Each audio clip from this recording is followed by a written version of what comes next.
I'm friends with the monster that's under my bed. Get along with the voices inside of my head. You're trying to save me, stop holding your breath. And you think I'm crazy, yeah, you think I'm crazy. So friends with the monster that's under my bed. Sveiki, esmu Daniels Ginteris, man ir 14 gadi. Esmu ielu vingrotājs no Bar Humans komandas.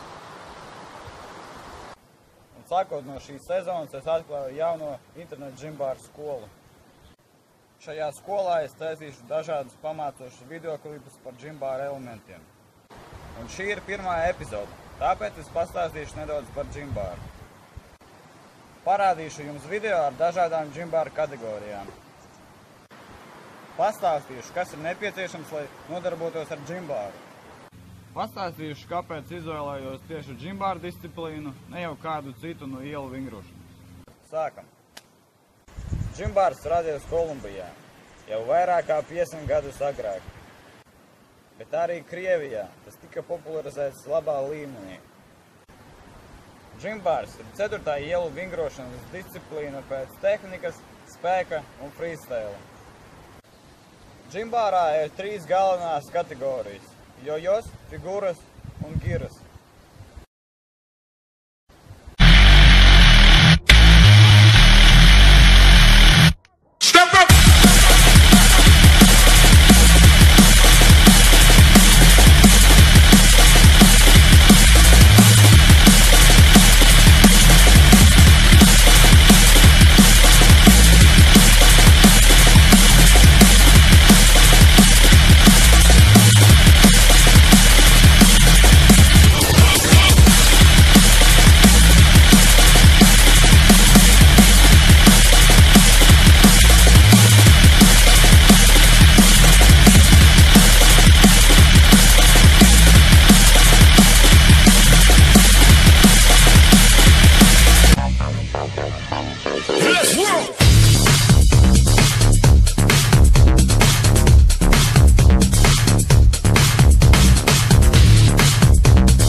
Hey yo, first things first, it's time to shake ground in the 8th round. Box battle will break down for the beat and the rhyme tone. Jump in the cyclone, S-C-O-L-E-S, yes I know. The rap team vaccine, pack red team, put them up.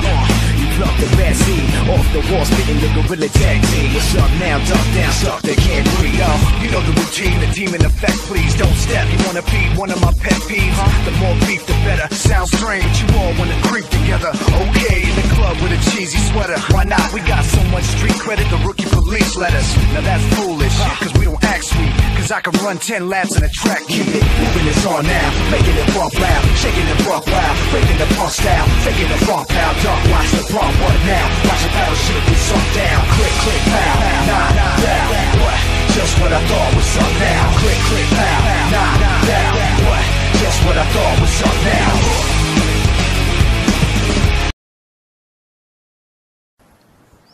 Ceru ir saprotami par kategorijām.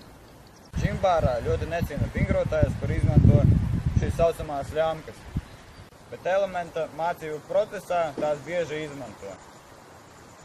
Bet tomēr pieņems, ka tīrs pretīs un pārējais elements izpildās bez viņām. Principā, lai nodarbotos ar džimbāru, nav jābūt labām fiziskām īpašībām, ir jābūt tikai vēlme.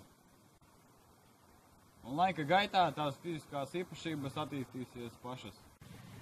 Vai ir vērts nodarboties? Īstenībā tas ir individuāli. Bet tomēr, ja jūs esat motivēti un ieinteresēti, es jums ļoti iesaku, nenožēlosiet. Džimbārā jūs sagaida labi laiki. Dažiem ielu vingrošanā šī disciplīna ir kā dzīves jēga. Izlemjiet paši, es savu viedokli jums izteicu. Vēl gribēju pastāstīt, kāpēc izvēlējos tieši šo disciplīnu. Šī disciplīna Latvijā vispār nav popularizēta. Tāpēc centīšos pievilināt cilvēkus ar to nodarboties. Un zināt, ka pats galvenais cilvēkā ir daudzveidība. Pagaidām ar šo pietiks. Gaidiet nākamo epizodi. Ar jums bija Daniels Ginters. Uz redzēšanos!